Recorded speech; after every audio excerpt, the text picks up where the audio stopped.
মুসা আলাইহিস সালাম কয় আল্লাহ জান্নাতে বন্ধু হবে কে? আল্লাহ কয় বাজারে যাও গিয়া দেখো গোশত বেচে কসাই, এই কসাই হলো জান্নাতে তোমার বন্ধু। সুবহানাল্লাহ কইতেন না? জলিলুল কদর পয়গম্বর মুসা কালিমুল্লাহ 3000 বার যিনি জমিনে বৈশা আল্লাহর সাথে কথা বলছেন, সেই মুসা নবী কয় আল্লাহ জান্নাতে বন্ধু কে হবে, সাথী কে হবে? আল্লাহ বলে বাজারের কসাই। মুসা নবী রওনা দিয়া দিছেন ওই কসাইকে দেখার জন্য। সুরত নবীর সুরত চিনে না, মুসা নবীর সে কোনোদিন দেখে নাই। মুসা নবী আল্লাহর কাছ থেকে ঠিকানা লয়ে এলিছে, আল্লাহ কোন বাজারের কোন কসাই, অমুক বাজার অমুক কসাই। তিনি চলে আসছেন কসাইয়ের কাছে, সাধারণ মানুষের বেশ ধরে বলতেছেন ভাইয়া আজ আমি আপনার বাড়ি মেহমান হতে চাই, আমাকে নেবেন? কয় ঠিক আছে অসুবিধা নেই, চলেন, এটা তো আমার খুশনসিব। কারো বাড়িতে যদি মেহমান যায় তাহলে মনে রাখবেন মুসা নবী একদিন জিজ্ঞেস করেছিলেন আল্লাহ তুমি যদি কারো উপরে খুশি হও তখন তুমি তার উপরে যে খুশি এটার আলামত কি? আল্লাহ বলে তার বাড়িতে আমি মেহমান পাঠাই। আরো আসতে কোন সুবহানাল্লাহ। আল্লাহ তুমি কারো উপরে খুশি এর আলামত কি, এর লক্ষণ কি? আল্লাহ বলে আমি তার বাড়িতে মেহমান পাঠাই। যার বাড়িতে মেহমান পাঠাই বুঝবা আমি আল্লাহ তারে ভালোবাসি, আমি তার উপরে খুশি। জানতেন কথা নয়, মেহমানদারি করা। এজন্য মেহমান আসলে মন খারাপ করবেন না। মেহমান বরকত লয়ে আসে, রহমত লয়ে আসে। মেহমানের কদর করা। মান আরাদা আইয়াবসুতার রিজকা ফালইউকরিম দাইফা।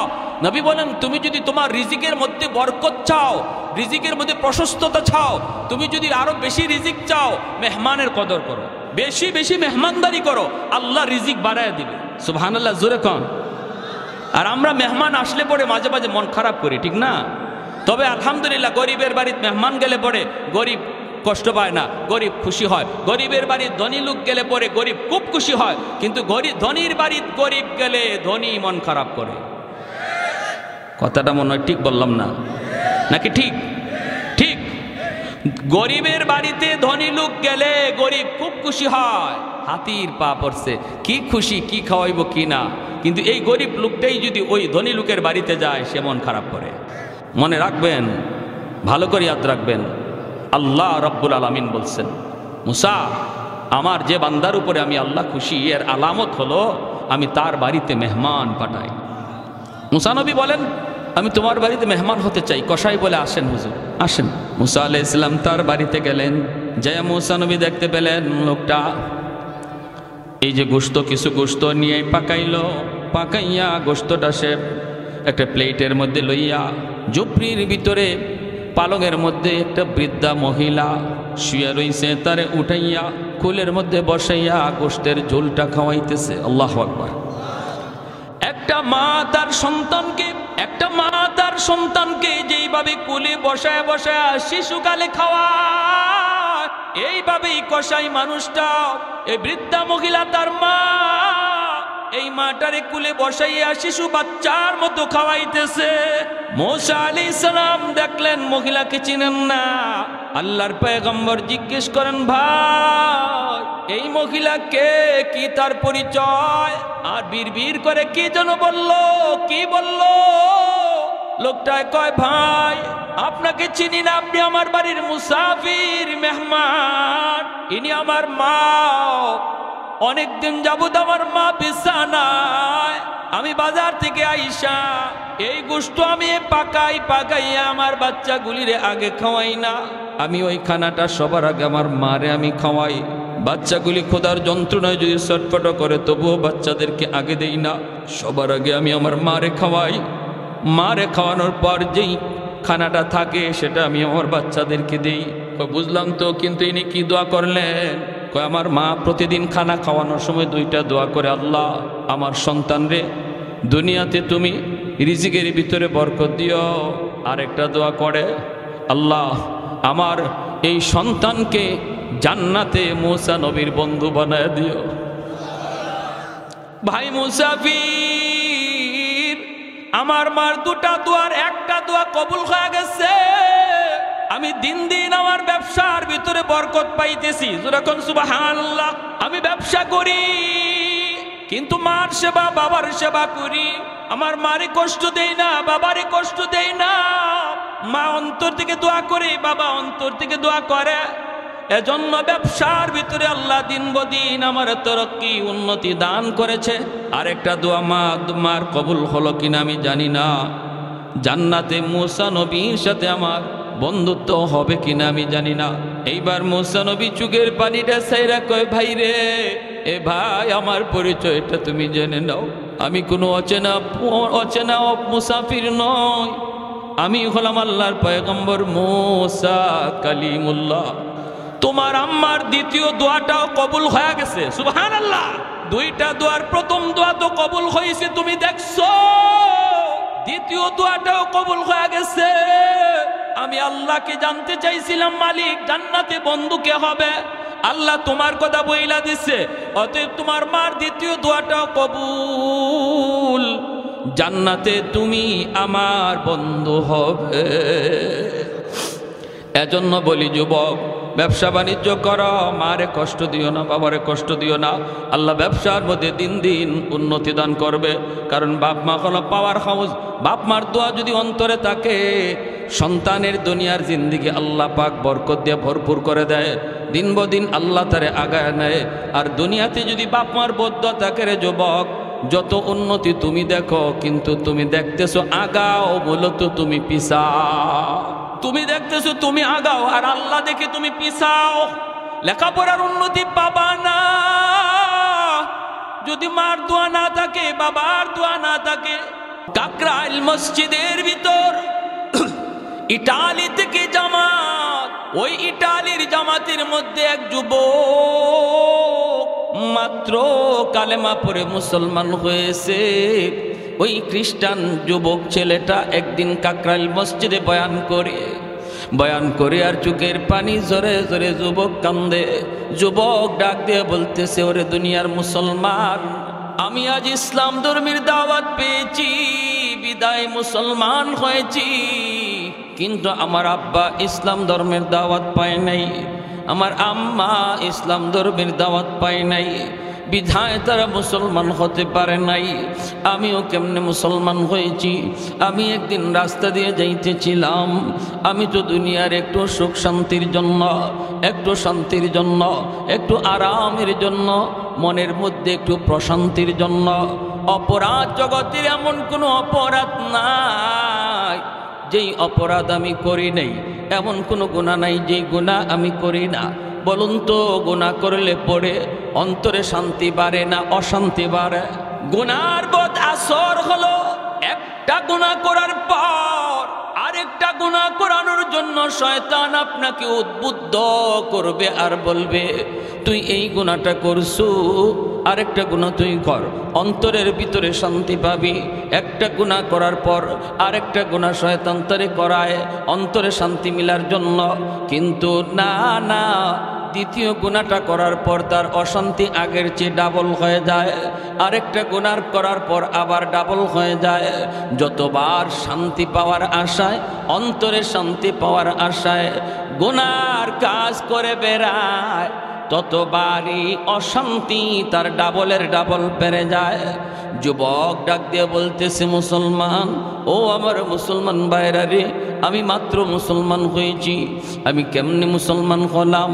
আমি তো একদিন রাস্তা দিয়ে যাইতেছি, হাতের মধ্যে ছিল আমার গানের বাজনা, গিটার ছিল আমার হাতে। আমি তো ইসলাম ধর্ম কি জিনিস বুঝতাম না, জানতাম না। ইটালিতে মুসলমানের একটা জামাত গেছে, দাওয়াত তবলিগের সাথীরা তারা মসজিদে অবস্থান করেছে, বিকালবেলা বের হয়েছে গাছতের জন্য। আমি তাদের পাশ দিয়ে যাইতেছিলাম, তখনই আমির সাহেব আমাকে ডাক দিলেন, এ যুবক বইলে তিনি আমাকে ডাক দিলেন। আমি অল্প সময়ের জন্য একটু থামলাম, আমাকে তিনি দাঁড়ানো অবস্থায় কয়েকটা কথা শুধু বললেন। আমরা কোথায় ছিলাম, কোথায় আসলাম, আবার কোথায় যাব, মাঝখানে আমাদের ডিউটি কি? তিনটা কথার ভিতরে আমি টের পাইলাম এতদিন যাবত আমি যেই শান্তির নেশায় ঘুরতেছি রে, এই শান্তির আভাস আমি তিন কথায় পেয়ে গেলাম। আমি ডাক দিয়া বললাম, হুজুর আমাকে আরো কিছু কথা আপনি শোনান। হুজুর আমাকে বললেন, বাবা যুবক, একটু মসজিদের ভিতরে তুমি আইবানি রে। আমি কথাটা শোনা মাত্রই মসজিদের ভিতরে যায় ঢুকলাম। বয়ান করতেছেন, বয়ান শুনতেছি। এক পর্যায়ে আমার জীবনের সমস্ত ভুলগুলি আমার চোখে ধরা পড়ল, অন্যায়গুলি ধরা পড়ল, অপরাধগুলি সব চোখের সামনে ভাসতে লাগলো। আমি যত গুনাহ করেছি ওই গুনাহগুলি আমার চোখের সামনে ভাসতে লাগলো। আমি আমাকেই তিরস্কার দিতে লাগলাম। এক পর্যায়ে চোখের পানি ভাসাইয়া আমি হুজুরের হাত ধরে বলি, হুজুর, আমি যেই শান্তির আশায় ঘুরতেছি, শান্তি পাই না, সেই শান্তি এখন আমার কলিজায় আমি অনুভব করতেছি। আমাকে আপনি আর দেরি করবেন না, এই মুহূর্তে কালেমা পড়া মুসলমান বানায় দেন। বিবি সাহেব আমাকে ফোন দিল, স্বামী, ও স্বামী কোথায়? আমি বললাম, বিবি আমি তো মসজিদের ভিতরে। আল্লাহু আকবার জোরে খান। বিবি সেও তো খ্রিস্টান, মসজিদের ভিতরে। স্বামী এই কথা শোনার পর খ্রিস্টান মেয়েটা অবাক হয়ে গেল, ডাক দিয়ে বলতেছে, স্বামী গো, তুমি মসজিদের ভিতরে কেন গিয়েছো?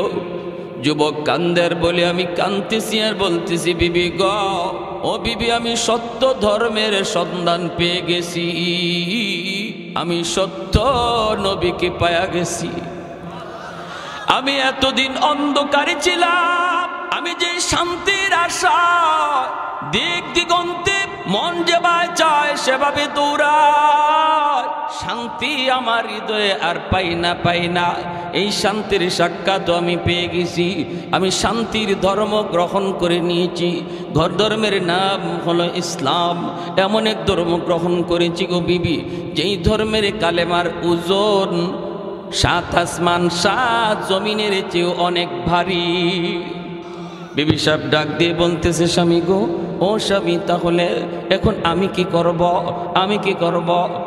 করব? স্বামী বলতেছে, বিবি গো, আমিও তোমাকে কালেমার দাওয়াত দিয়ে দিলাম। আমি মুসলমান হয়েছি, হইয়াই আমি তোমাকে সর্বপ্রথম ইসলামের দাওয়াত দিলাম। বিবি বলতেছে, স্বামী গো, আমি ইসলাম ধর্ম গ্রহণ করব, কোনো অসুবিধা নাই, বিন্দু পরিমাণ দেরি করব না। কিন্তু তুমি যে বলেছ ইসলাম ধর্ম, এই ধর্মের কালেমার ওজন 7 আসমান 7 জমিনের চেয়েও অনেক ভারী। এই কথাটা আমাকে একটু বুঝাইতে হবে, আমাকে তুমি এই কথাটা একটু বুঝাইতে হবে।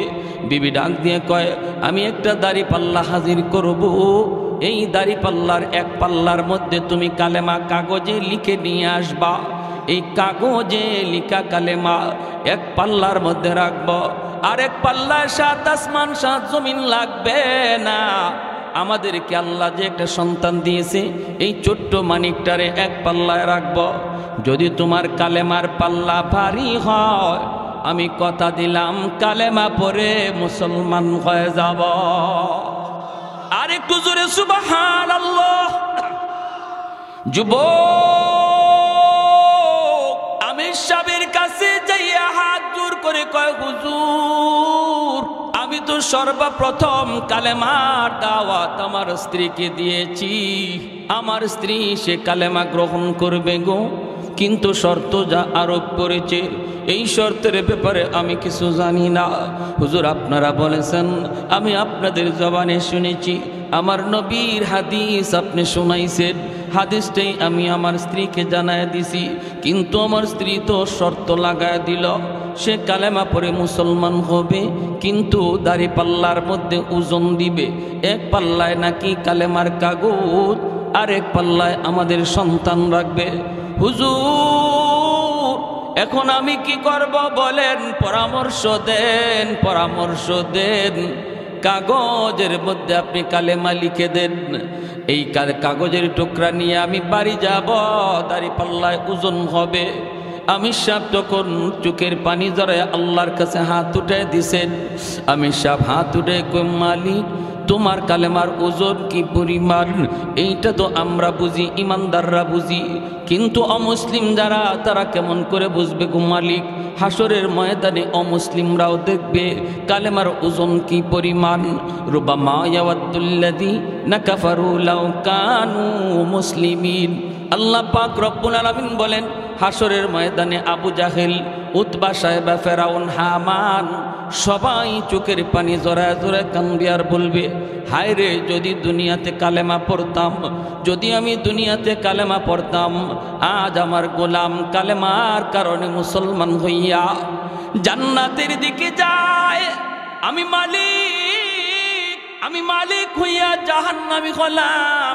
আবু জাহেল কানবে, বেলাল হাবশী রাদিয়াল্লাহু তাআলা আনহুর মালিক উমাইয়া চোখের পানি জরা জরা কানবে আর কইবে, হায় রে, আমি কেন আবু জাহেলের কথা শুনলাম? আমার গোলাম বেলাল আজকে জান্নাতের মেহমান আর আমি মালিক হইয়া জাহান্নামী। হায় রে, কেন আমি ঈমান গ্রহণ করলাম না? এই কথাটা হাসরের ময়দানে বেঈমানরা বলবে। হাসরের মাঠে হলো ঈমানের মূল্য বোঝার জায়গা, হাসরের ময়দানে ঈমানের দাম জানার জায়গা। দুনিয়ার জগৎ হলো আলু পেঁয়াজ রসুনের দাম চিনার জায়গা। হাসরের ময়দান ঈমান চিনার জায়গা, ঈমানের মূল্য চিনার জায়গা। আমি শাহ বলতেছি, মালিক, দুনিয়াতে তো ঈমানের দাম বোঝা যায় না, কারণ দুনিয়াতে ঈমানের বাজার বলতে কোনো বাজার নাই। কিন্তু মালিক, তুমি যদি চাও দুনিয়াতেও তুমি তোমার কুদরত দেখাইতে পারো, ঈমানের দাম তুমি চাইলে দেখাইতে পারো। আল্লাহ, আমি তোমার উপরে ইয়াকিন করে কাগজের মধ্যে কালিমা লিখে দিলাম, লেখাটা আমার কাম, বাকি সব তোমার কাম। আর একটু জোরে সুবহানাল্লাহ। চোখের পানি ঝরাইয়া, চোখের পানিটা ফালাইয়া সাদা কাগজের টুকরার মধ্যে আমি সব কালেমা লিখে দেন। লা ইলাহা ইল্লাল্লাহু মুহাম্মাদুর রাসূলুল্লাহ। জোরে সোরে বলি সাল্লাল্লাহু আলাইহি ওয়াসাল্লাম। কালেমার মধ্যে আমার আল্লাহর নাম, কালেমার মধ্যে নবীর নাম, কালেমার মধ্যে আল্লাহর নাম, নবীর নাম, দুটোটা নাম আসেনি না নাই? আর একটু জোরে কোন আসেনি না নাই? কেউ যদি খালি কয় লা ইলাহা ইল্লাল্লাহ মুহাম্মাদুর রাসূলুল্লাহ যদি না পড়ে, কালেমা হবে? আমাদের সমাজে কিছু রোগ আছে, কিন্তু আছে কিছু রোগ আছে। উত্তরবঙ্গে গেছিলাম, কিছু মসজিদে মুহাম্মাদুর রাসূলুল্লাহ শব্দটা কাইটা দিছে মসজিদের গেইটে। মুহাম্মাদুর রাসূলুল্লাহ সাল্লাল্লাহু আলাইহি ওয়াসাল্লাম, এটা বলে কালেমার অংশ না। কালেমা বলতে শুধু লা ইলাহা ইল্লাল্লাহ। এরা ইমানের বহুত বড় ডাকাত, ঠিক কিনা জোরে খা? বহুত বড় ডাকাত। যারা এই ধরনের কথা বলবে, মনে রাখবেন, এ আপনার বন্ধু নয়, আপনার লেবাস পরে আপনার সুরত তৈরি আপনার ভিতরে ঢুকে আসছে ইমান ডাকাতি করার জন্য। বেশি কথা বললে উলামায়ে কেরামের কাছে নিয়ে আসবেন। যদি বলে আপনার নামাজ হয় না, নামাজে এইভাবে দাঁড়াইতে হয়, আপনার রুকু হয় না, রুকু এইভাবে পড়তে হয়, এভাবে পা নিয়ে খাড়াইতে হয়, এভাবে হাত উঠাইতে হয়, এই করতে হয়, সেই করতে হয়, জুম্মা এইভাবে পড়তে হয়, জানাজা এইভাবে পড়তে হয়, এই কথা বইলা যারা আপনাদেরকে বিভ্রান্ত করার চেষ্টা করবে, যুক্তিতে যাবেন না, তর্কে যাবেন না, বলবেন হাদিস আমি এত বেশি জানি না, কোরআন সম্পর্কে আমি অজ্ঞ। তুমি যদি কোরআন হাদিসের পণ্ডিত হও, চলো হুজুরের কাছে যাই, মুফতি সাহেবের কাছে যাই, মাদ্রাসায় যাই, ইমাম সাহেবের কাছে যাই, দেখবেন তখনই আপনার কাছ থেকে পালাবে। কত বড় ডাকাতি কথা! লা ইলাহা ইল্লাল্লাহ মুহাম্মাদুর রাসূলুল্লাহ, এই কথা না বললে ইমানদার হওয়া যায় না। আর সে বলতেছে, আর তারা বলতেছে কালেমার অংশ শুধু লা ইলাহা ইল্লাল্লাহ মুহাম্মাদুর রাসূলুল্লাহ না। আর তাদের কথায় পইরা উত্তরবঙ্গের কিছু মসজিদের গেইটে যেই কালেমা লেখা ছিল মুহাম্মাদুর রাসূলুল্লাহ সহ, এই অংশটা কাইটা দিছে। আল্লাহ তুমি সহি বুঝদান করো। সবাই বলি আমিন, আরো জোরে বলি আমিন। আমার ভাইয়েরা, বন্ধুরা, যুবক, এই কথা বলতে আমি সব কাগজের মধ্যে তিনি এই কালেমা লিখে দিলেন।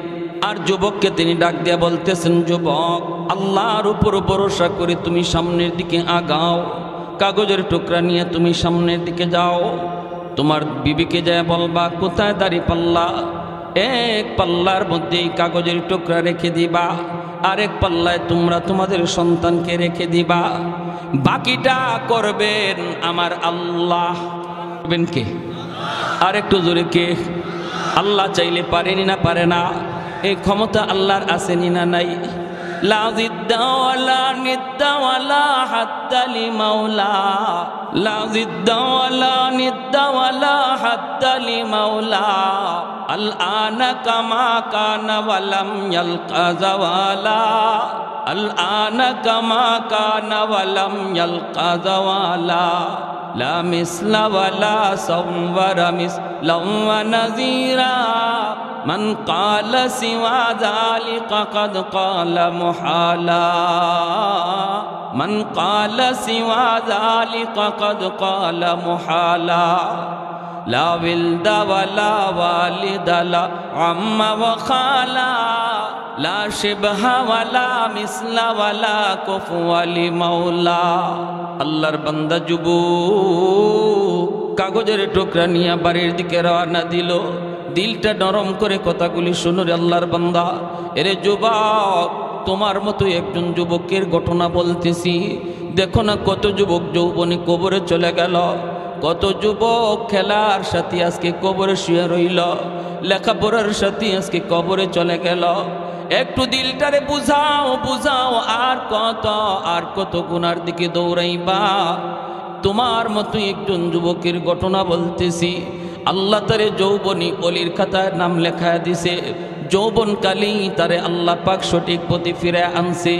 দিলের ভিতরে কান্না ছিল, দিলের ভিতরে শান্তি পাওয়ার আশা তার ছিল। আল্লাহ পাককে পাওয়ার তালাশ, অন্তরের শান্তি পাওয়ার নেশায় ঘুরতেছে সঠিক পথ যুবক খুঁজতেছে। যুবক, তোমার অন্তরেও যদি আল্লাহ পাওয়ার ইচ্ছা জাগে, তোমার অন্তরেও যদি অন্তরে প্রশান্তি পাওয়ার জন্য ইরাদা থাকে, তুমিও যদি তালাশ করো, আল্লাহ তোমাকে পথ দেখায়া দিবে। ঠিক কিনা জোরে কর। কিন্তু অন্তরের ভিতরে এই তালাশ লাগবে, অন্তরের ভিতরে তলব লাগবে, তলব। অন্তরে যদি তলব থাকে আল্লাহ রাস্তা বের করায় দেয়। আর আমি যেই পথে চলতেছি এই পথেই চলি, ঘুরে তাকাই না। ভুল পথে চললাম না সঠিক পথে চললাম কোনো খবর নাই। মানুষ যদি আমাকে জিজ্ঞেস করে কই যাইবা, আমি বলি ঢাকা। একজনে যদি কয় এটা তো ঢাকার কোনো গাড়ি না, এই গাড়িটা হলো চিটাগাং যাওয়ার গাড়ি, এই গাড়ি হলো ময়মনসিংহ যাওয়ার গাড়ি, তুমি ঢাকার গাড়িতে উঠো নাই। যেই যুবক সত্যি সে ঢাকা যাওয়ার ইরাদা করে, গাড়ি থেকে নামবে, ঢাকার গাড়িতে যা উঠবে, গন্তব্যে পৌঁছে যাবে। আমাদের সবের বাড়ি হলো জান্নাত, জান্নাতের গাড়িতে উঠার জন্য সবাই চেষ্টা আছি রে ভাই। কিছু ভাইয়েরা জাহান্নামের গাড়িতে উঠে বসা রইছে। আমি আপনি যাই ডাক দিয়া বলতেছি, ভাই এটা জান্নাতে যাওয়ার গাড়ি না, এটা জাহান্নামের গাড়িতে ভুলে উঠে গেছ। কিছু আল্লাহর বান্দা কথাটা শোনার পর গাড়ি থেকে নামে, জান্নাতের গাড়িতে বসে জান্নাতে চলে যায়। আর কিছু মানুষ আছে এমন কয়, না আমি নামবো না, নামবো না, তোমার কথায় আমি নামবো না, আমি কম বুঝি না, আমি ভালো করে বুঝে শুনে গাড়িতে উঠছি, আমাকে বুঝানো লাগবে না। এই বইলে যদি সে গাড়িতে না নামে, গাড়িতেই বসা থাকে, বলুন তো তার ঢাকা যাওয়া হবে নি? আল্লাহর বান্দা ওই যুবক বাড়ির দিকে রওনা দেয়, চোখ দিয়ে দর দর করে পানি পড়ে। আর যুবক কান্দে আর কয়, মালিক আমি তো তোমাকে চিনছি, তোমার সত্য ধর্মের সন্ধানও পেয়েছি, নবীকেও চিনতে পেরেছি গো মালিক। কিন্তু আমি যাকে নিয়ে সংসার করব, আমার বিবি, তারও আমি জান্নাতি বানাইতে চাই, সে তো ভুল গাড়িতে উঠে বসা আছে। আল্লাহ আমি তারে বোঝানো মাত্রই সে যেন গাড়ি থেকে নামে, আমার মতো জান্নাতের গাড়িতে যেন উঠতে পারে। এই বইলা যুবক কান্না করে করে বাড়িতে রওনা দেয়। কাগজের মধ্যে আমার আল্লাহর নাম, কাগজের মধ্যে আমার আপনার নবীর নাম। এই কালেমার কাগজ নিয়ে বাড়ির দিকে যায়, চোখ দিয়া দর দর করে যুবকের পানি পড়ে। আল্লাহ পাকের কুদরতের খেলা শুরু হয়ে গেছে। আল্লাহ পাক কুদরত দেখায় না, দেখায় না, মাঝে মাঝে আল্লাহ দেখায়, ঠিক না? বাড়ির কাছে যে ডাক দেয়, বিবি ও বিবি, কই তোমার দাড়ি পাল্লা, কোথায় আমাদের সন্তান? দাড়ি পাল্লা হাজির করা হয়। বিবি দাড়ি পাল্লা হাজির করে সন্তানটারে কোলে নিয়ে ঘর থেকে বের হয়। যুবকের চোখে পানি, ডাক দিয়ে বলতেছে, বিবি গো কই তোমার দাড়ি পাল্লা কই? এই যে দাড়ি পাল্লা, বসাও এক পাল্লায় আমাদের সন্তান। বিবি সাহেব ডাক দিয়ে কই, স্বামী গো কই তোমার কালেমার কাগজ? এত ছোট একটা কালেমার কাগজ পকেট থেকে বের কইরা। যুবক কই, এই কাগজের টুকরাটা আমি এক পাল্লায় রাখবো। বিবি মুস্কি মুস্কি হাসি আর কই, স্বামী গো তোমার মাথা বুঝি নষ্ট হয়ে গেল? একটা সাধারণ কাগজের টুকরা এক পাল্লায় থাকবে, আরেক পাল্লায় আমাদের সন্তান, কেমন করে তুমি পাল্লা টান দিতে বলো গো স্বামী? স্বামী তখন চোখের পানি জড়ায় কয়ে, বিবি গো, ও বিবি মনে রাখো, আমি কোনো জ্ঞানতেন ধর্ম গ্রহণ করি নাই। আমি যেই মালিকের ধর্ম গ্রহণ করেছি তিনি চাইলে সব সম্ভব হয়ে যায়। আমি কাগজের টুকরা এক পাল্লায় রাখলাম, আরেক পাল্লায় সন্তান বসাও। পাল্লা আমি টান দিব না, আমি টান দিব না। রশিদইরা পাল্লা তুমি নিজেই টান দাও। বিবি সাহেব নিজেই পাল্লা টান দেয়, পাল্লা টান দেয়। যেই মাত্র পাল্লাটা টান দিয়ে উপরে উঠেছে, আল্লাহু আকবার, আল্লাহু আকবার। কালেমার কাগজের পাল্লা মাটিতেই বসা, উপরে উঠে না। আর বাচ্চার পাল্লাটা হালকা হইয়া উপরে উঠে যা। আর একটু জোরে কন্যা সুবহানাল্লাহ, আল্লাহু আকবার। আল্লাহ চাইলে পারেনি না পারে না? এই ক্ষমতা আল্লাহর আছে না নাই? কাদিরে কুদরত দারি পর কামাল, কাদিরে কুদরত দারি পর কামাল। আনতা রব্বি আনতা হাসবি দুল জালাল, আনতা রব্বি আনতা হাসবি দুল জালাল। এজন্য বলতেছি আমার ভাইরা, আল্লাহ পাক রব্বুল আলামিন এই আয়াতের ভিতরে দুইটা পুরস্কারের ওয়াদা করতে যায়। এক নম্বরই তিনি বলেছেন, নির্বেজাল ইমানের মালিক হও। বেজাল্লা ইমান নিয়া কখনো আমি আল্লাহর পুরস্কার পাবা না। এক নাম্বার শর্ত হলো ইমানরে নির্বেজাল বানাও। আল্লাহ যা পারে মানুষ তা পারে না, নবীও তা পারে না, ওলি আল্লাহ তা পারে না, আব্দুল কাদের জিলানিও তা পারে না, আমার খাজা বাবা দয়াল বাবাও আল্লাহর মতো তা পারে না। এমন বিশ্বাস নিয়ে তুমি নামাজ পড়ো, এমন বিশ্বাস নিয়ে তুমি রোজা রাখো, তাহলে তুমি আল্লাহর কাছ থেকে পুরস্কারের মালিক পাইবা। দুই নম্বর শর্ত হলো, আল্লাহ পাক বলেন, মান আমিলা সালিহাম মিন যাকারিন আও উনসা। দুই নম্বর শর্ত আল্লাহ পাক বলেন, এরে বান্দা তুমি যদি খাঁটি মুমিন হও, দুই নম্বর হলো তোমার আমলটারে তুমি আমলে সালেহ বানাও, নেক আমলের অধিকারী হও। শুধুমাত্র আমল নয়, নেক আমলের অংশীদার, নেক আমলওয়ালা তুমি হওয়া লাগবে। আমল যদি নেক আমল বানাইতে হয়, প্রতিটা আমল তখনই নেক আমল হয় যখন নবীর তরিকায় করা হয়। নামাজটা আমার তখনই নেক আমল যখন নামাজ আমার নবীর তরিকা মতো আমি আদায় করব। জিকিরটা তখনই নেকামল হবে যখন জিকিরটা নবীর তরিকা মতো করব। রোজা তখনই নেকামল হবে যখন নবীর তরিকা মতো করব। ভাইরা বন্ধুরা মনে রাখবা, ব্যবসাটাও তোমার আমার জীবনের নেকামল। যদি ব্যবসাটাও নবীর তরিকায় করতে পারি, বলুন তো নবীর তরিকায় ব্যবসা করার সিস্টেম কি? নবীর তরিকায় ব্যবসা করার তরিকা হলো, ব্যবসায় মিথ্যা কথা বলা যাবে। আর একটু জোরে, 1000 টাকা দিয়া কিনছে মাত্র 700 টাকা দিয়া, কাস্টমারের কাছে বিক্রি করব, তখন কয় 1000 টাকা দিয়া কিনছে 700 টাকা দিয়া, 600 টাকা দিয়া, 1000 টাকা বলার কারণে ব্যবসাটা হালাল হলো না হারাম? মিথ্যা বলার কারণে ব্যবসা হারাম। অথচ ব্যবসা করা বহুত বড় সুন্নত। আমার নবী নিজে ব্যবসা করেছেন, সমস্ত নবীগণ ব্যবসা করেছেন। ব্যবসার মধ্যে আল্লাহ পাক 60 ভাগ রিজিক আল্লাহ রেখে দিয়েছে। সুবহানাল্লাহ, 60 ভাগ রিজিক আল্লাহ ব্যবসার মধ্যে রাখছে। এজন্য ব্যবসা করা বহুত বড় সুন্নত। আত-তাজিরু সাদুকুল আমিন, নবী বলেন যারা সত্যবাদী ব্যবসায়ী হয়, সততার সাথে যারা ব্যবসা করে, তারা আমি নবীর সাথে জান্নাতে থাকবে। আল্লাহর বান্দা মিথ্যা কথা বলে না, মাপে কম দেয় না, বেজাল জিনিসকে ভালো জিনিস বইলা বিক্রি করে না। মালের ভিতরে যদি কোনো বেজাল থাকে, বেজালটা দেখায় বেছে, এই যে দেখেন আমার মালে এই ত্রুটি আছে, এই দোষ আছে, এজন্য আমার মালের দাম এত। এই কথাটা বইলা যখন আল্লাহর বান্দা ব্যবসাটা করলো, ফজর থেকে নিয়ে জোহর পর্যন্ত এই তরিকায় ব্যবসা করে, আসরের জোহরের আজান হলে পরে আবার মসজিদে চলে যায়। নবী বলেন, উম্মতের দল, ফজর থেকে জোহর পর্যন্ত তুমি ব্যবসা করলা, আমি নবীর সুন্নাত তরিকায়, আর অক্ত মতো তুমি নামাজ পড়ে নিলা। তোমার এই টাইমটা আল্লাহ পাক খালি রাখে না, খালি রাখে না। একটা লোক মসজিদে বইসা এত সময় জিকির করলে যেই সব হইতো, তুমি ব্যবসা করার দ্বারা আল্লাহ এই পরিমাণ সওয়াব আমল নামায় দান করে। মাপে কম দেয় না, মিথ্যা কথা বলে না, খারাপ জিনিসে ভালো জিনিস কয়ে বেছে না, ভালোটারে ভালো কয়, খারাপটারে খারাপ কয়, আজান হলে মসজিদে যায়।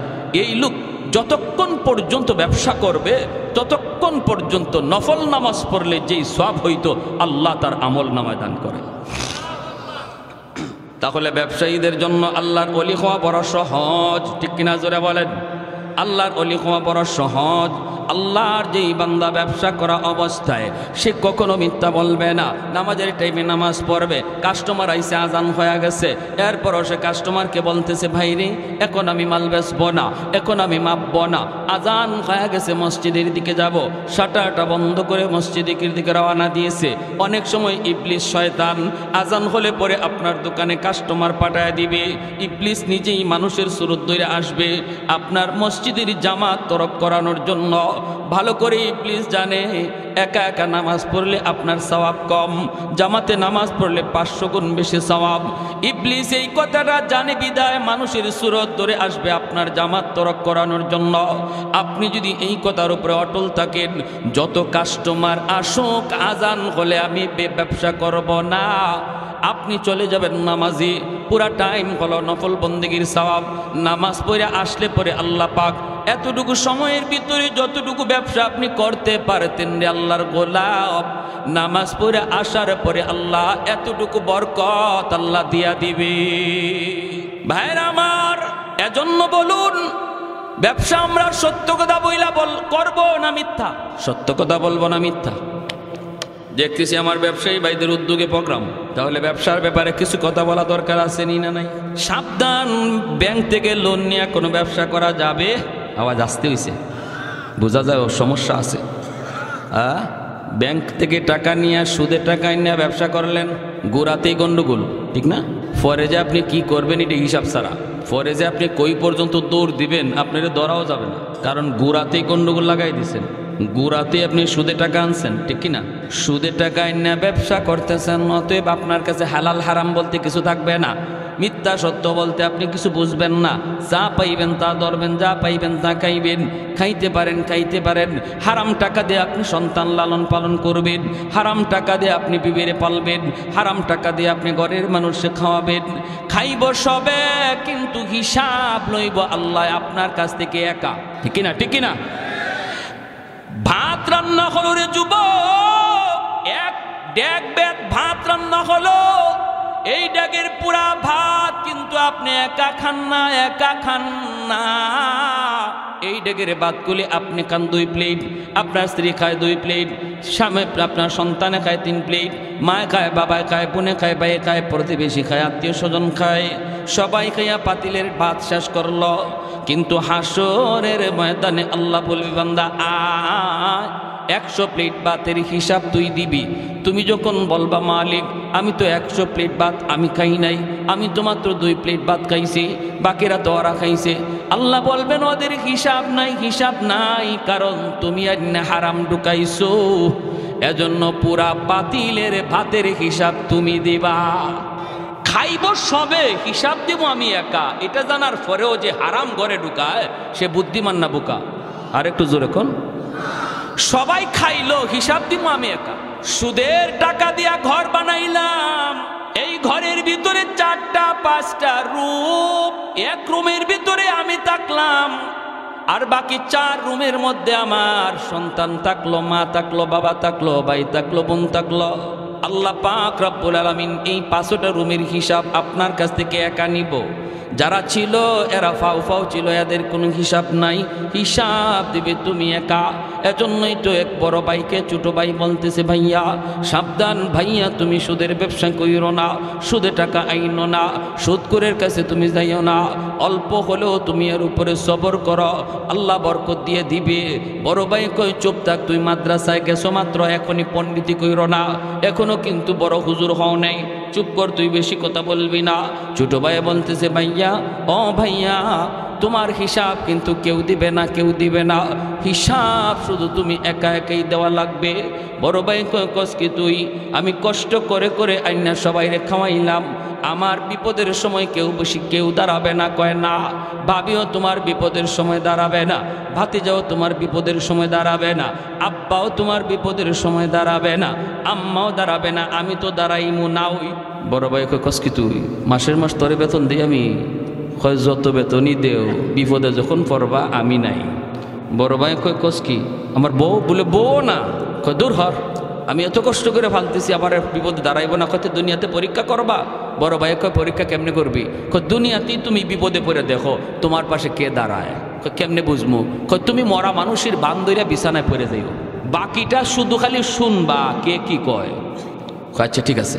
বড় ভাইরে ছোট ভাই নিয়ে যাইতেছে, বট গাছের তলে যাওয়া মাত্রই বড় ভাই পড়ে গেছে।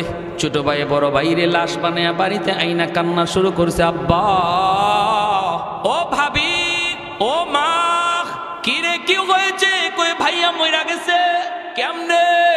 কয় জানি না। বট গাছের তলে যাওয়া মাত্রই দেখা যায় ভাইয়া মাটিতে পড়ে গেছে। ও আব্বা গো কয়ে ছোট ভাই কাঁদতেছে।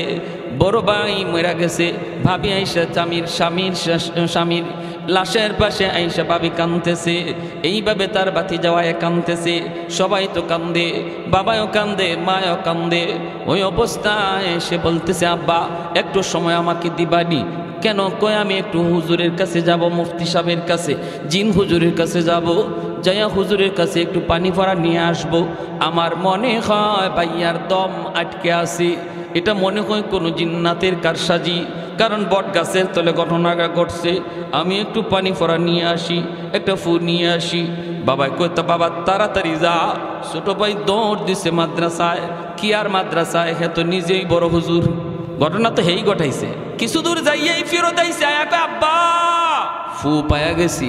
মুফতি সাহেব হুজুরে এমন এক ফু আমাকে শিখাইয়া দিছে, এমন এক তাবিজ শিখাইয়া দিছে, এমন এক সূরা শিখাইয়া দিছে, আমি খালি বাইয়ারে ফু দিমু আর সাথে সাথে বাইয়া জিতা হয়ে যাব।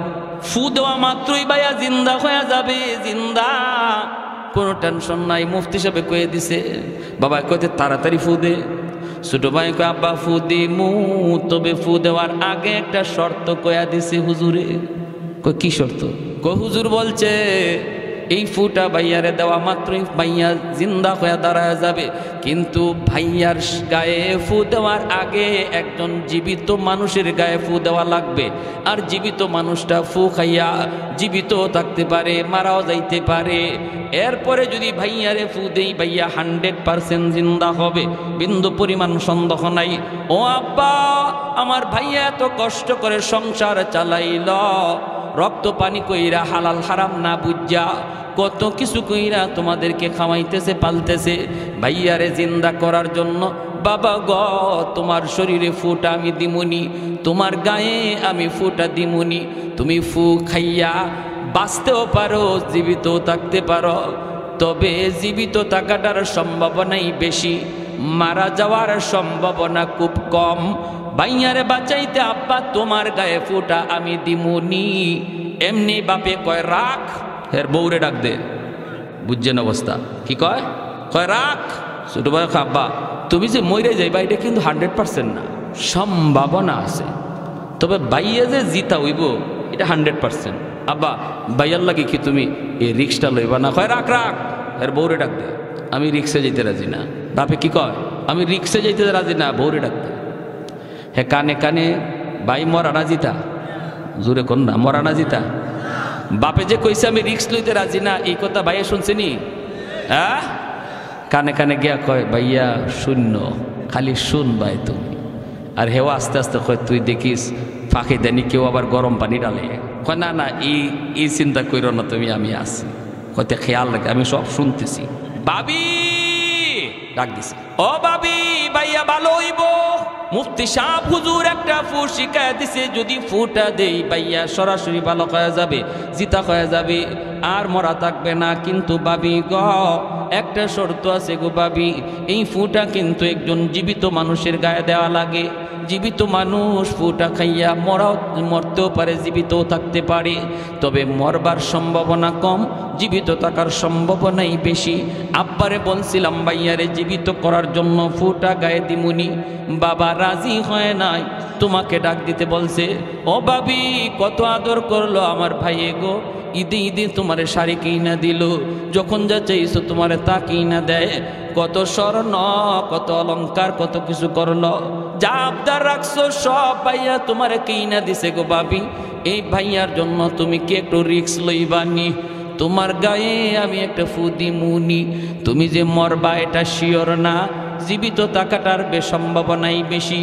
যেই মাত্র ভাবিনি কইছে ভাবি তোমার গায়ে ফুদি মুনি, এমনি ভাবি কয় রাখ, যেখানে আসো সেখানেই থাক, যে মরছে হে ওই মরুক, বুঝছেন অবস্থা। আর মরা বেটায় মনে মনে কয় খারা আমি জিতা হইয়া লই, আমি জিতা হইয়া লই, মরা বেটা ওই মরুক, বুঝাই মো। খানে খানে গিয়া কয় ভাই এখন শুনি, কয় শুনছি সব। বাতিজা মেট্রিক পরীক্ষার সময় মোটর সাইকেল চাইছো, ভাই মোটর সাইকেল কিনা দিছে, আগে পাস করলে তোমাকে প্রাইভেট কার কিনা দিবে, শর্ত লাগাইছে।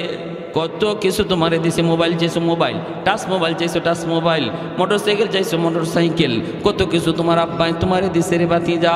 এই বাবার জন্য তুমি একটু রিক্স লইবানি, তোমার মা তো রিক্স লয় না, তোমার দাদা লয় না, তুমি একটু রিক্স লইবানি। এত কষ্ট করে এত কষ্ট করে হালাল হারাম কোনো কিছু না বিচার কইরা তোমাদেরকে পালতেছে, দিতেছে, খাওয়াইতেছে। বাতি যায় তখন কয় চাচা যেখানে আসো সেখানেই তুমি থাকো, আজ থেকে তুমি আমার আব্বা। নাও চাচারই আব্বা ডাকে। এই মরা বেটা হঠাৎ করে জিন্দা হইয়া দিছে দৌড়, এক দৌড়ে মাদ্রাসা গিয়ে ওই বড় হুজুর রেখে, হুজুর মাপ চাই হুজুর, তওবা করান, জীবনে আর সুদের টাকা ঘরে ঢুকাইতাম। আমার আমার বুঝ হয়ে গেছে কার জন্য আমি কি করতেছি। এজন্য আল্লাহ পাক রব্বুল আলামিন কয় বান্দা তুমি যদি ঈমানের সাথে নেক আমল করো, এক নাম্বার পুরস্কার হলো হায়াতান তাইয়্যিবা। পুরস্কারগুলি একটু মনোযোগ দিয়ে শুনুন। এক নম্বর পুরস্কার হলো আল্লাহ পাক বলেন দুনিয়ার হায়াতের জীবনে আমি আল্লাহ তোমাকে পবিত্র জীবন দান করব, উত্তম রিজিকের ব্যবস্থা করে দিব, তোমার রিজিকের ভিতরে আমি বরকত দিয়ে দিব। সুদের কাছে যাইবা না, মিথ্যা কথা বইলা ব্যবসা করবা না, কম রুজি হবে, ইনকাম তোমার কম হবে, লাভ তোমার কম হবে, কিন্তু আমি আল্লাহ তোমাকে বরকতের জীবন দান করব। কেমন বরকত? একটা ঘটনা শুনেন। হযরত জাবের রাদিয়াল্লাহু তাআলা আনহু, আল্লাহর নবীর একজন প্রসিদ্ধ সাহাবী হযরত জাবের রাদিয়াল্লাহু তাআলা আনহু, খন্দকের যুদ্ধ, মদিনার চতুর্দিকে খাল খনন হইতেছে, আমার নবী নিজেও খাল খননের মধ্যে মগ্ন। 1500 সাহাবায়ে কেরাম নবীর সাথে মদিনার খাল খনন করেন। ওই অবস্থায় হযরত জাবের নবীজির পাশে আইসা দেখেন নবীজির পেট পিটে লাইগা গেছে, পাথর বেঁধে রাখছেন নবীজি। সোজা হইয়া আমার আপনার নবী দাঁড়াইতে পারেন না, আল্লাহর নবী সোজা হইয়া দাঁড়াইতে পারেন না। পেটের খোদায় জাবের জিজ্ঞেস করেন নবী গো, ওগো নবী সোজা হইয়া দাঁড়ান না কেন? নবী বলেন জাবের আজ 3 দিন হয়ে যায় নবীর পেটে কিছু নাই, আমি ক্ষুধার্ত, পেটে পাথর বেঁধে রেখেছি রে জাবের, এজন্য আমি সোজা হইয়া দাঁড়াই না, সোজা হইয়া দাঁড়াইলে পাথরটা খুলে পড়ে যায়। জাবের এক দৌড়ে বাড়ি চলে গেলেন, যাইয়া বিবিকে বলতেছেন বিবি, ও বিবি ঘরে কিছু আসেনি, আমার নবী রহমতের নবী পেটের মধ্যে পাথর বেঁধে রেখেছেন, আমার ঘরে যদি খানা থাকে গো বিবি, আর নবীর পেটে যদি পাথর থাকে জবাব দিতে পারবো না, মালিকের দরবারে জবাব দিতে পারবো না। যেই নবী রহমতের নবী, যেই নবীর উসিলায় আল্লাহ পাক তোমারে আমারে খাওয়াইতেছে, এই নবী যদি না খায়া থাকে আর তুমি আমি খাই, জবাব দিতে পারবো না। বিবি গো বলো না ঘরে কিছু আসেনি। বিবি তখনই ডাক দেয়া কয় স্বামী গো, অল্প কিছু রুটি আর অল্প কিছু গোশত আছে, 4-5 জন মানুষ খাইতে পারবে। তুমি আল্লাহর নবীকে যা দাওয়াত দাও, দুপুর বেলা নবী যেন আমাদের বাড়িতে দাওয়াত রাখেন। জাবের দৌড় দিয়া নবীজির কাছে চলে গেলেন, যায়া নবীকে ডাক দিয়ে বলতেছে, ইয়া রাসূলুল্লাহ, আজ দুপুর বেলা জাবেরের বাড়িতে আপনার দাওয়াত। দিনের নবী, মায়ার নবী একা একা দাওয়াত খাইতে যাইতে পারেন না। আমার নবী দরদি নবী, উম্মতের দরদি নবী। হঠাৎ করে নবী উঁচা একটা পাথরের উপরে ওইটা নবী এলান দেওয়া শুরু করলেন, সাহাবীরা রে, যে যেখানে কাজের ভিতরে মগ্ন, আর তোমরা সামনে কাজ বাড়ায়ও না, একটা এলান আমার শোনো। তোমাদের ভাই জাবের আজ দুপুর বেলা তোমাদেরকে দাওয়াত করেছি, অথচ জাবের দাওয়াত দিছেন নবীকে একা, আর সাহাবী সংখ্যা হলো 1,500, খানা আছে মাত্র 4 জন 5 জনের খানা। নবী দাওয়াত দিয়া দিছেন 1500। জাবেরের চোখগুলা বড় বড় হয়ে গেল, টেনশনে পড়ে গেলেন, টেনশনে পড়ে গেলেন। স্বাভাবিকভাবেই তো টেনশনে পড়ার কথা। আমি দাওয়াত খাওয়াবো 4 জন 5 জন, যদি খবর পাই আসতেছে 1000, তাহলে দাওয়াত বাড়িওয়ালার অবস্থা কি হবে? বাড়িওয়ালার অবস্থা হবে বাড়ি থেকে বাইকে চলে যাওয়া, ঠিক না?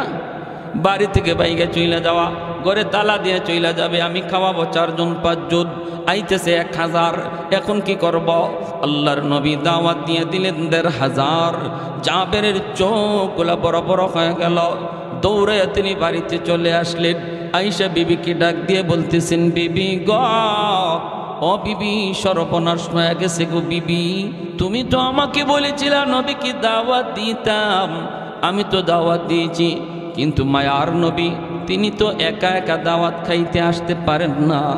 নবীজির সাহাবী ছিলেন নবীর সাথে 1500, নবী তো 1500 সাহাবীর দাওয়াত দিয়া দিছি। ও বিবি, এখন বলো কি করি, এখন বলো কি করি? হাই হাই হাই হাই, কত বড় পেরেশানি। কিন্তু হযরত জাবের রাদিয়াল্লাহু তাআলা আনহুর বিবি, তিনি কি পরিমাণ বুদ্ধিমতী নারী ছিলেন দেখেন, কি পরিমাণ ইয়াকিন ছিল তাদের আল্লাহ রসুলের প্রতি। বিবি সাহেব বলতেছে, স্বামী গো, ও স্বামী, টেনশন করো কেন, টেনশন করো কেন? একটা কথার জবাব দাও, নবীকে দাওয়াত দিয়েছে কে? হযরত জাবের বলেন, নবীকে দাওয়াত তো আমি দিয়েছি। বিবি সাহেব বলতেছে, তো 1400 আর 1500 সাহাবীদেরকে দাওয়াত দিয়েছে কে? জাবের বলেন, 1500 সাহাবীকে আমি দেই নাই, দাওয়াত দিয়েছেন মায়ার নবী। এমনি জাবেরের বিবি বলে, তাহলে আল্লাহর কসম কোনো টেনশন আমাদের নাই। নবী যদি নিজের জবানে 1500কে দাওয়াত দিয়া থাকেন, তুমি না দিয়া থাকো, তাহলে আমার নবীর জবানের ইজ্জত আল্লাহ কেমনে রাখবে, এটা আল্লাহ ভালো বুঝবে। কারণ আশিক আর মাশুকের এখানে খেলা শুরু হয়েছে। নবী হলেন আশিক, আল্লাহ হলেন মাশুক। আশিক বলে ফেলছে, এখন আশিকের কথার দাম মাশুক কেমনে রাখবে সেটা তিনি বুঝবেন। তোমার আমার টেনশন নাই। সুবহানাল্লাহ, জোরে কোন। কত সুন্দর জবাব, কত সুন্দর বুদ্ধি। মহিলাদেরও বুদ্ধি আছে। আপনাদের ঘরে যে বিবি সাহেবেরও বুদ্ধি আছে। আপনি যদি মনে করেন যে আপনার ম্যাডামের কোনো বুদ্ধিশুদ্ধি নাই, এটা ঠিক হবে না। নবী বলেন, ঘরের সমস্ত কাজ বিবির সাথে পরামর্শ করে করো, এটা নবীর সুন্নত। ঘরের কাজ যদি স্ত্রীর সাথে পরামর্শ করা হয়, আল্লাহ পাক এই কাজের মধ্যে বরকত দেয়, এবং বিবি সাহেবের মনটা খুশি হয় যে আমার স্বামী 2-1টা কথা আমাকে জিজ্ঞেস করে, আমার সাথে পরামর্শ করে। সিদ্ধান্ত নেবেন আপনি, যা করবেন আপনি, কিন্তু পরামর্শ নেবেন স্ত্রীর কাছ থেকে। পরামর্শে মাঝে মাঝে স্ত্রী ভালো পরামর্শও দিবে। যদি ভালো পরামর্শ দেয়, এই পরামর্শ মোতাবেক কাজ করবেন। যদি বুঝেন না তার পরামর্শ মতো কাজ করতে পারবেন না, আপনি ভিন্নভাবে কাজ করবেন, করেন, তাও অসুবিধা নাই। কিন্তু পরামর্শ, তার একটা মত নেওয়ার কারণে আল্লাহ আপনার এই কাজের মধ্যে বরকত দিয়ে দিবে। যদিও এই কাজে সফলতা কম ছিল, আল্লাহ স্ত্রীর পরামর্শ নেওয়ার খাতিরে এই কাজে আল্লাহ পাক আপনার এই কাজের মধ্যে সফলতা দিয়া দিবে। এটা স্ত্রীর সাথে পরামর্শ করার গুণ। আর হাজিরিন, আর বলি কেমনে বলি, আমাদের দেশে মহিলাদের বুদ্ধি নাই। বুদ্ধি না থাকলে দেশ চালায় কে? পুরুষ না মহিলা? আপনাদের এলাকাতে অনেক। আমরা যখন সৌদি গেলাম, তো আমি আল্লাহ পাকের অশেষ দয়া 10, 11, 12 3বার গেলাম। তো একজন আমারে জিজ্ঞেস করে, সৌদির এক শায়েখ, সে আমাকে আরবিতে বলতেছে, এই বাড়ি কোথায়? তো ওদের তো ভাষাই এরকম, এটা তো আপনারা বুঝবেন না। আরবিতে ভাষাটাই, আরবিতে আপনিও নাই তুমিও নাই, সব আলাদা, সব এক ক্যাটাগরি। বাড়ি কোথায়? আমি বললাম বাড়ি বাংলাদেশ। বাংলাদেশ? আমারে কয় কি শুনবেন? কয় তোমাদের বাংলাদেশে পুরুষ মানুষ আসেনি। আমি মনে মনে কই, মা এই বেজুইতে ইবামা থেকে। আমি বললাম, আমারে কি তোমার বেটি মনে হয়? আমারে মহিলা মনে হয়? আমি যে পুরুষ দেখো না? হয় না, এই জন্য বলি না, এই যে বলতেছি এই জন্য যে তোমাদের পুরুষ কই, মহিলা একজন নামে আরেকজন উঠে, পুরুষ মানুষ কোথায়? প্রশ্ন এটা থাকেনি না থাকে না? আমরা বলি না, আমরা মন্দ বলবো না, আমরা খারাপও বলবো না, তবে এটুকু বলি যে মহিলাদের বুদ্ধি আছে, দেশও চালাইতেছে আমাদের মহিলায়। আপনার ঘরের ম্যাডাম, তার একটু মূল্যায়ন করবেন, তার একটু দাম দিবেন, তার একটু আদর করবেন, তার একটু কদর করবেন। এটা আমার নবীর বহুত বড় সুন্নত। ও আরিফু হুন্না বিল মারুফ, নবী বলেন স্ত্রীদের সাথে ভালো আচরণ করো, স্ত্রীদেরকে মায়ার সুরে ডাক দিও, স্ত্রীদেরকে মায়া করো, মাঝে মাঝে ঘরের কাজ সব কাজে পরামর্শ নিও, তার পরামর্শ ভালো লাগলে পরামর্শ মতো কাজ করো, সে তার অন্তরটা শান্তি পাবে, দোয়া করবে, আল্লাহ আমার আব্বা আম্মা আমার একটা ভালো জায়গায় বিয়ে দিছে, আমার স্বামী আমাকে মায়া করে, ঘরের কাজকর্ম আমার সাথে পরামর্শ করে। আর যদি আপনি ঘরের কাজ সব একা একা করেন, স্ত্রীকে কিছুই না বলেন, সে কষ্ট পায়, হায় রে আমারে কোথায় আব্বা আম্মা বিয়ে দিল, আমার ডিউটি শুধু পাক করে, বড় করে উঠতেই দেয় না, আমার ঘরের সদস্যই মনে করে না, আমার ঘরের সদস্যই মনে করে না। আপনি স্বামীর কোনো আচরণে স্ত্রী যদি কষ্ট পায় আর এক ফোঁটা চোখের পানি তার মাটিতে পড়ে, এটা আল্লাহর আদালতের ফাইলে জমা হয়, এবং এই মামলা বড় জটিল মামলা। হাসরের মাঠে বহু স্বামী স্ত্রীর মামলায় আল্লাহর আদালতে ধরা খেয়ে যাবে। স্ত্রীর চোখের পানির ফুটার মামলা, স্ত্রী যদি বলে আল্লাহ আমি দুর্বল ছিলাম, ঘরে আমার পক্ষে কেউ ছিল না, আল্লাহ আমার উপরে জুলুম হতো, আমার উপরে নির্যাতন হতো, মানসিক টর্চার, শারীরিক টর্চার আমার উপরে হতো, এই মামলা যেই স্বামীর উপরে থাকবে সে আল্লাহর আদালতে মাপ পাবে না। এজন্য আল্লাহর দোহাই, হযরত জাবের রাদিয়াল্লাহু তাআলা আনহু, ওনার স্ত্রী কেমন বুদ্ধিমতী নারী, তিনি বলেন টেনশন নাই, যাও আল্লাহর নবীকে নিয়ে আসো, যেরকম সুবহানাল্লাহ। হযরত জাবের আল্লাহর নবীর কাছে চলে আসলেন, এসে ডাক দিয়া বলেন ইয়া রাসূলুল্লাহ, ওগো নবীজি আপনার সাহাবীরা কোথায় গো নবী, চলুন। আল্লাহর নবী সাহাবীদেরকে নিয়ে চলতে শুরু করলেন। জাবের নবীজির পাশে আসেন না, একটু দূরে দূরে থাকতেছেন। টেনশন টেনশন হবেই তো টেনশন, কারণ টেনশন করার বিষয়। যদিও তার স্ত্রী তাকে সান্ত্বনা দিয়েছেন, কিন্তু সামনের সময়টা কেমন হয় রে, কেমন হয়? দাওয়াত খাওয়াইতে বসাইলে পর খানা থাকবে কি না, নবী খানা পাবে কি পাবে না, আমি নবীকে আগে খাওয়াবো নাকি পরে খাওয়াবো, আমি যদিও আগে খাওয়াইতে চাই আমার নবী আগে খাবে কি খাবে না, যদি সাহাবীরা আগে খায় নবী তো খানা পাবে না। জাবেরের বহুত বড় টেনশন মাথার মধ্যে কাজ করতেছি। ওই অবস্থায় নবী তাকে দেখেন, জাবের টেনশনে তার চেহারাটা একদম বিমর্ষ হয়ে গেছে। নবী ডাক দিয়া বলেন জাবের আমি নবীর কাছে আসো। নবী ডাক দিয়া কাছে আনলেন, আইনেই নবী কানে কানে ডাক দিয়া বলেন জাবের রে টেনশন করো না, আমার আল্লাহ জানায় দিছে আজ তোমাদের অল্প খানার ভিতরে আল্লাহ বহু রকমের বরকত দিয়া দিবে। এ যাবে আমি নবী নিজের থেকে কিছু বলি না রে, আমি তো আমার আল্লাহর কাছ থেকে ইশারা পায়া বলছি, যদিও তোমাদের খানা কম, কিন্তু এই কম খানার ভিতরে আল্লাহ পাক অনেক অনেক বেশি বরকত দিয়া দিবে, টেনশন করো না। জাবেরের মনটা খুশি হয়ে গেল। আল্লাহ নবীকে নিয়ে জাবের নাতনিদের বাড়িতে হাজির হয়ে গেলেন। মায়ার নবী তখন ডাক দিয়া বলেন জাবের কই তোমার রুটির পাতিল, গোশতের পাতিল আমি নবীর কাছে আনো। জাবের যখন গোশতের পাতিল রুটির পাতিল নবীর কাছে আনলেন, নবীজি তখন গোশতের পাতিলের ডাকনা সরাইয়া রুটির পাতিলের ডাকনা সরাইয়া মুখের একটু পবিত্র লব লাগাইয়া দিলেন, আর ডাকনাটা নবী নিজের হাতেই লাগাইয়া দিলেন। এরপরে নবী ডাক দিয়া বলেন যাবে অজাবের শুধু রুটি নিবা আর নিবা, গোশত শুধু নিবা আর নিবা, কখনো ডাকনা উঠায়া তুমি দেখবা না কি পরিমাণ রুটি আর গোশত এখনো বাকি আছে, একবারও তুমি ডাকনা উঠাইবা না, উঠাইবা না রে যাবে, শুধু তুমি নিবা দেখবা না। এই বইলা যাবে যেই মাত্র নবীকে বললেন নবী গো আমার আব্বা আম্মা আপনার উপরে কুরবান, আপনি একটু বসেন গো নবী, আপনি প্রথম চান্সে বসে যান, কারণ আমি আপনাকে দাওয়াত খাওয়ানোর জন্য আয়োজন করেছি। ওগো নবীজি আপনি আগে বসুন। কিন্তু মায়ার নবী বলে যাবে আমাকে নিয়ে তুমি টেনশন করো না, আজ আমি তোমার বাড়ির মেহমান নই, তোমার বাড়ির মেহমান হলো আমার ১৫০০ সাহাবী, আমি হলাম আজকে মেজবান, আমি হলাম তোমার মতো বাড়িওয়ালা, আমি খানা খাওয়াবো আর আমার সাহাবীরা খানা খাবে, সবাই খাওয়ার পর যা থাকবে তুমি আর আমি খাবো। এতে করে জাবের টেনশন কমলো না আরো বাড়লো, কমলো না বাড়লো আর বাড়লো। হায়রে নবী কি বলে, মাত্র 4 জনের খানা, খানা খাইবে ১৫০০ সাহাবীরা খানা খাওয়ার পরে যা থাকবে, এরপরে নবী নাকি খানা খাবে। হায় খানা থাকবে কি থাকবে না টেনশন। এই অবস্থায় নবীজি বলেন, যাবে আমার 500 সাহাবীর তুমি বসায় দাও। 500 সাহাবীর বসায় দেওয়া হলো। আল্লাহর নবী তিনি মাসকাট নিয়ে হাঁটেন, আর নবী বলেন, যাবের এই জায়গায় আরো রুটি দাও, এখানে আরো গোশত দাও, এখানে আরো গোশত দাও, আরো রুটি দাও। এইভাবে নবীজি একজন একজন করে দেখেন, আর জাবেরকে বলেন দেওয়ার জন্য। জাবের তিনি দিতেছেন আর নবী দেখতেছেন। এ ভাইয়েরা দেখতে দেখতে দেখতে দেখতে 1500 সাহাবীর খানা শেষ হয়ে গেল। 1500 সাহাবী 3 বারে 500 কইরা বসানো হলো। একবারও আমার নবী বসেন নাই। জোরে কোন সুবহানাল্লাহ। নবী প্রতিবার ডাক দিয়া বলেন, যাবে সব শেষে আমি খানা খাবো, যা থাকবে তুমি আর আমি খাবো, তুমি আর আমি খাবো, তুমি ডাকনা উঠাও না, শুধু খানা নিতে থাকবা, খানা নিতে থাকবা, নিতে থাকবা। ভাইয়েরা বন্ধুরা, ১৫০০ সাহাবী খানা খাওয়ার পর জাবের টেনশনে পড়ে গেলেন। হায়রে এখন তো আমি আর নবী বাকি, জানি না পাতিলের মধ্যে গোশত আসেনি না নাই। যদি পাতিলের মধ্যে গোশত না থাকে, আমার নবীর জন্য আমার যে কোনো মূল্যে খানা পাকাইতে হবে। হায়রে জানি না আসেনি না নাই।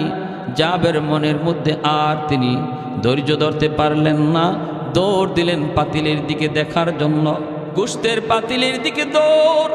নবীজি টের পাইলেন জাবের দৌড়াইতেছে পাতিলে গোশত আছে না নাই দেখার জন্য। নবী ডাক দিয়া কই, যাবে খবরদার ঢাকনা উঠাইও না। কিন্তু জাবের আর বাধা মানলেন না, তিনি যাইয়া ঢাকনাটা উঠায় ফেললেন।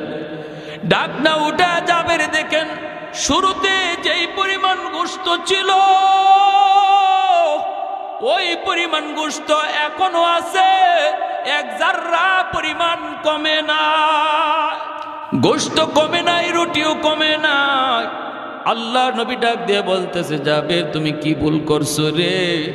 তুমি যদি ঢাকনা না উঠাইতা, তোমাদের অল্প খানার ভিতরে আল্লাহ এমন বরকত আল্লাহ দিছিল, মদিনার সমস্ত মানুষে যদি আজ তোমার বাড়িতে দাওয়াত করে খাওয়ানো হইতো, তবুও তোমার খানার বরকত কমতো না।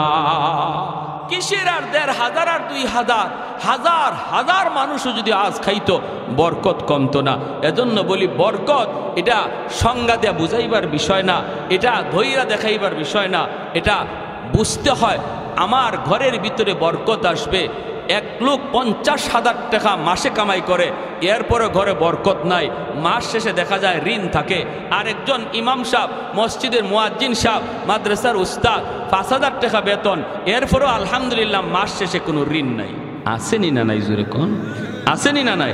সমাজের ভিতরে যে মানুষটা হালাল তরিকায় ব্যবসা করবে, ব্যবসার মধ্যে ভেজাল করবে না, আজান হলে মসজিদে যাবে, এরপরে মা বাবার সাথে ভালো আচরণ করবে, আলেম উলামাকে শ্রদ্ধা করবে, আর ওজনে সঠিক ওজন দিবে, সুদের ধারে কাছে যাবে না, সুদখোরের সাথে কোনো সম্পর্কও রাখবে না, এই লোকটা মাস শেষে দেখা যাইতে পারে তার লাভ কম হয়েছে, কিন্তু আল্লাহ পাক এই অল্প লাভের মধ্যে এমন বরকত দিবে, যে বরকত লক্ষ টাকা লাভ কইরাও কেউ পাবে না।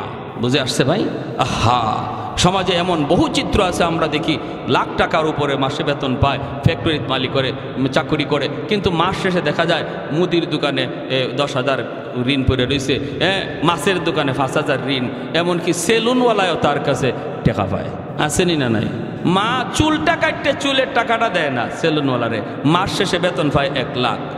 চারদিকে মানুষে খালি টাকা পায়। আরেকজন মানুষ সামান্য একটা ব্যবসা করে, একটা মুদির দোকান, সামান্য একটা টং, সামান্য একটা পানের দোকানদারি করে, কিন্তু আল্লাহর বান্দা আল্লাহরে ভয় করে ব্যবসা করে, আল্লাহরে ডরায় ব্যবসা করে, আল্লাহর ভয় অন্তরে রেখে ব্যবসা করে। দেখা যায় তার কাছে কেউ কোনো টাকাও পায় না, ঋণের জন্য তার বাড়িতে লোকও আসেনি না নাই?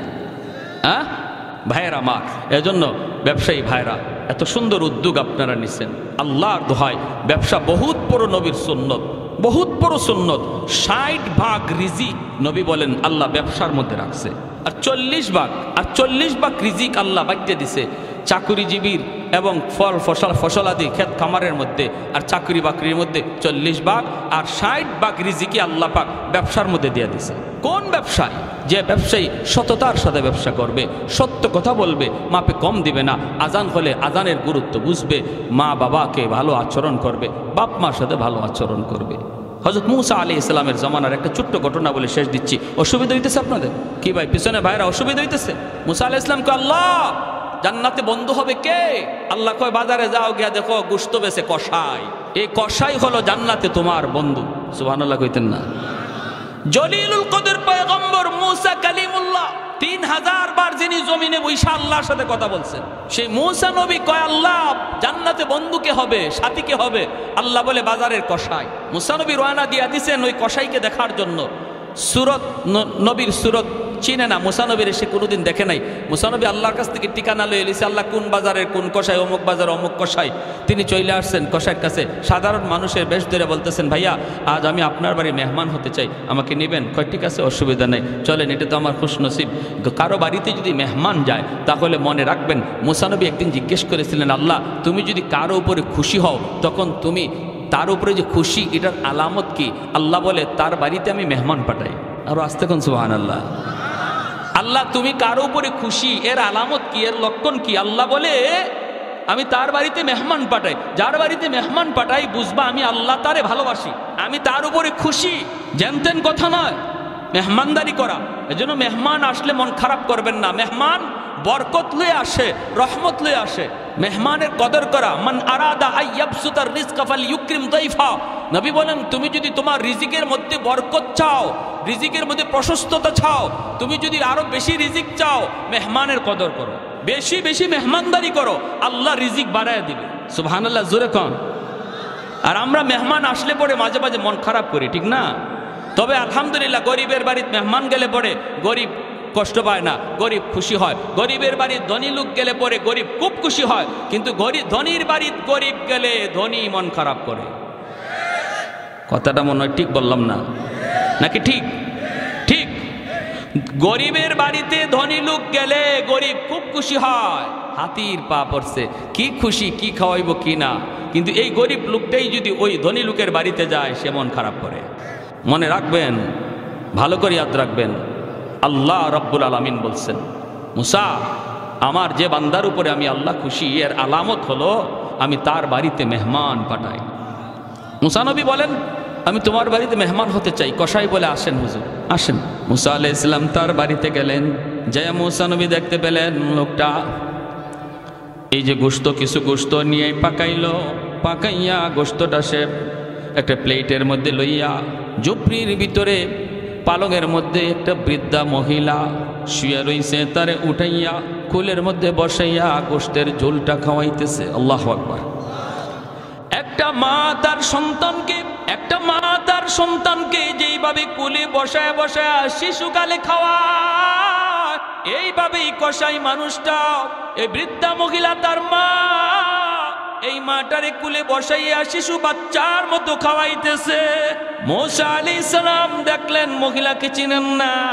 আল্লাহর পয়গম্বর জিজ্ঞেস করেন, ভাই এই মহিলা কে, কি তার পরিচয়?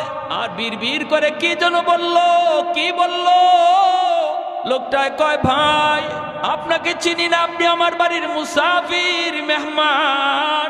ইনি আমার মা, অনেকদিন যাবত আমার মা বিছানায়, আমি বাজার থেকে আইসা এই গোশত আমি পাকাইয়া আমার বাচ্চাগুলিরে আগে খাওয়াই না, আমি ওই খানাটা সবার আগে আমার মারে আমি খাওয়াই। বাচ্চাগুলি খোদার যন্ত্রণায় যদি ছটফট করে তবুও বাচ্চাদেরকে আগে দেই না, সবার আগে আমি আমার মারে খাওয়াই।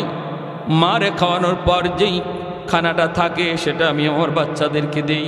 বুঝলাম তো, কিন্তু ইনি কি দোয়া করলেন?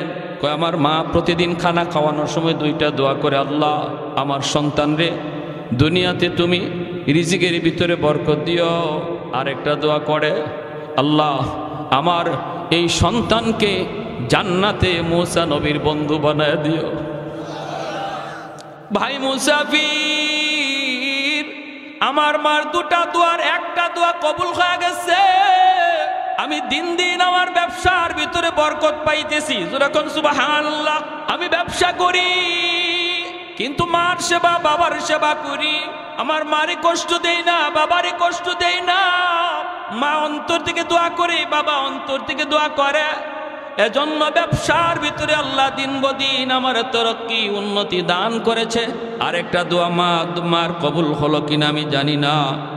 জান্নাতে মুসা নবীর সাথে আমার বন্ধুত্ব হবে কিনা আমি জানি না। এইবার মুসা নবী চোখের পানিটা ছাইরা কয়, ভাই রে, এ ভাই আমার পরিচয়টা তুমি জেনে নাও। আমি কোনো অচেনা মুসাফির নয়, আমি হলাম আল্লাহর পয়গম্বর মুসা কালিমুল্লাহ। তোমার আম্মার দ্বিতীয় দোয়াটাও কবুল হয়ে গেছে। সুবহানাল্লাহ।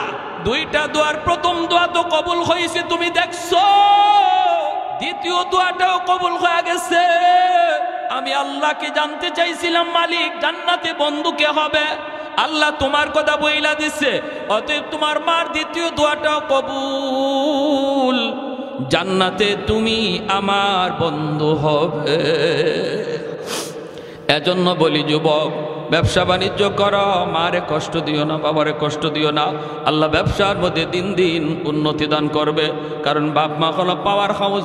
বাপ মার দোয়া যদি অন্তরে থাকে, সন্তানের দুনিয়ার জিন্দিগি আল্লাহ পাক বরকত দিয়ে ভরপুর করে দেয়। দিন বদিন আল্লাহ তারে আগায় নেয়। আর দুনিয়াতে যদি বাপ মার বদদোয়া থাকে রে যুবক, যত উন্নতি তুমি দেখো, কিন্তু তুমি দেখতেছো আগাও, মূলত তুমি পিছাও। তুমি দেখতেছো তুমি আগাও, আর আল্লাহ দেখে তুমি পিছাও। লেখাপড়ার উন্নতি পাবা না যদি মার দোয়া না থাকে, বাবার দোয়া না থাকে। বাইজিদ বুস্তামি ছোট্ট বালক, মায় পানি চাইছে, পানি লইয়া আসতে আসতে মা ঘুমায় গেছে। শেষ রাত পর্যন্ত মার মাথার পাশে ছোট্ট বালক বাইজিদ মাথার পাশে গ্লাসে পানি নিয়ে দাঁড়ানো। সারা রাত পড়তেছে বাইজিদ, কালকে পরীক্ষা। কিন্তু পড়ালেখা বাদ দিয়া মার মাথার পাশে গ্লাসে পানি নিয়ে বাইজিদ দাঁড়ানো। শেষ সাথে মার ঘুম ভাঙলো, দেখে ছোট্ট বাবু বাইজিদ মাথার পাশে দাঁড়ায় শীতে কাঁপতেছে। মা উঠে কই, বাবা তুমি এখানে শীতে দাঁড়ায় কি করো? আম্মা পানি লইয়া আইতে আইতে তুমি ঘুমায় গেছ। মা কই, বাবা ডাক দিলি না? বাইজিদ কান্দে, মা গো ডাক দিলে তোমার ঘুম ভাঙবে, তোমার কষ্ট হবে, এজন্য আমি ডাক দেই নাই। আমি মাথার পাশে গ্লাসে পানি নিয়ে দাঁড়ায় রয়েছি। আমার আম্মার যখন নিজের ইচ্ছায় ঘুম ভাঙবে, আবার আমি তারে পানি দেব। সাথে সাথে মা টান দিয়ে বুকে জড়ায় হাত 2টা বাড়ায় দিছে। আল্লাহ, আমার এত ছোট বাচ্চা এতটা মায়ের খেয়াল রাখলো, আমি মায়ের এতটা খেয়াল রাখলো। আল্লাহ তোমার দরবারে হাত 2টা বাড়াইছি, আমার বাইজিদরে দেওয়ার মতো আমি মার হাতে কিছুই নাই, আছে শুধু 2টা হাত। তোমার দরবারে 2টা হাত বাড়াইলাম। জগতের ওলি বানাইলে আমি মা খুশি না, সমস্ত ওলিদের সর্দার বানায় দিও। সাথে সাথে আল্লাহ কবুল করে নিছে। খালি ওলি না, জগতের সর্দার বানাই দিছে, ওলিদের সর্দার। এজন্য যুবক, পড়ালেখায় যদি উন্নতি চাও, মার কথা মাইনা চলল, বাবার কথা মাইনা চলল। বাপ মা কোনোদিন তোমার ক্ষতি চায় না, খারাপ চায় না। যখন যা কয় রে যুবক, তোমার ভালোর জন্য কয়। আজ বুঝবা না, বুঝবা একদিন, যেদিন তুমি নিজে বাবা হইবা, নিজে যেদিন সন্তান পাইবা, ওই দিন নিজে বুঝবা বাপ মা তোমার জন্য কতটা ভালো চাইছিল। এজন্য বলি, আমার ব্যবসায়ী ভাইরা, ব্যবসা করেন আমার নবীর সুন্নত তরিকায়। আর ব্যবসা করা অবস্থায় নামাজের যেন কোনো ত্রুটি না হয়। যদি নামাজের জামাতটা তরক হইয়াও যায়, অনুরোধ করে বলবো, আল্লাহর বান্দা টাইম মতো আবার অজু কইরা তুমি তোমার দোকানের মধ্যেই নামাজটা আদায় করে নাও। যদি তুমি এইভাবে আদায় করো আর এইভাবে মানো, পুরা ব্যবসার টাইমটাও আল্লাহ নেক আমলের ভিতরে গণ্য করে তোমার দুনিয়ার পুরস্কার হলো পবিত্র জীবন, শান্তির জীবন, বরকতের জীবন আল্লাহ তোমাকে দান করবে। আর পরকালের জীবনের পুরস্কার হলো আল্লাহ তোমাকে জান্নাতের মেহমান বানাবে। পুরস্কার হলো দুইটা, একটা হলো দুনিয়াত নগদ, আরেকটা হলো পরকালে বাকি। দুনিয়ার নগদ পুরস্কার হলো আল্লাহ বলে তোমারে বরকতের জীবন আমি দিব, ঘরের শান্তি দিয়ে দিব, বাপ ভাইয়ে বাপ বেটায় শান্তি, বাপ বেটায় দ্বন্দ্ব থাকবে না, মহব্বত, ভাইয়ে ভাইয়ে মহব্বত থাকবে, স্বামী স্ত্রীর ভিতরে মহব্বত থাকবে, প্রতিবেশীর সাথে তোমার ভালো সম্পর্ক থাকবে, পাশের দোকানদারের সাথে তোমার ভালো সম্পর্ক আল্লাহ করায় দিবে যদি তুমি ইমানের সাথে নেক আমল করে চলো। আর যদি এটা হলো দুনিয়ার নগদ পুরস্কার, আর পরকালের জীবনে আল্লাহ বলে যা আমল করছো এর চেয়ে ডাবল পুরস্কার আমি দান করবো। যেরকম সুবহানাল্লাহ। তাহলে ইমানের সাথে নেক আমল করার ইচ্ছা কার কার আছে? হাত উঠে আল্লাহকে দেখান। নামাজ সাইরা না নামাজ পইরা? 5 ওয়াক্ত নামাজ আজ থেকে আমরা রেগুলার পড়ব, জামাতে যাইয়া নিয়ত সবার পাক্কা ইরাদা আছে তো ইনশাআল্লাহ? আল্লাহ তুমি দেখতেছো মালিক, আমাদের প্রতিটা হাতকে তুমি কবুল করো। আল্লাহ জানি না কার কোন দিন মালাকুল মৌতের সাথে দেখা হয়। আল্লাহ আমরা আজ সবাই পাক্কা ইরাদা করলাম, যা ভুল করেছি মালিক আর করব না। সামনের জীবনটা তোমার মর্জি মতো চলার তৌফিক দান করো। আর একটু জোরে বলেন আমিন। ওয়া আখির দাওয়ানা আনিল হামদুলিল্লাহি রাব্বিল আলামিন। দুরূদ শরীফ পড়ি। আল্লাহুম্মা সাল্লি আলা মুহাম্মদ ওয়া আলা আলি মুহাম্মদ কামা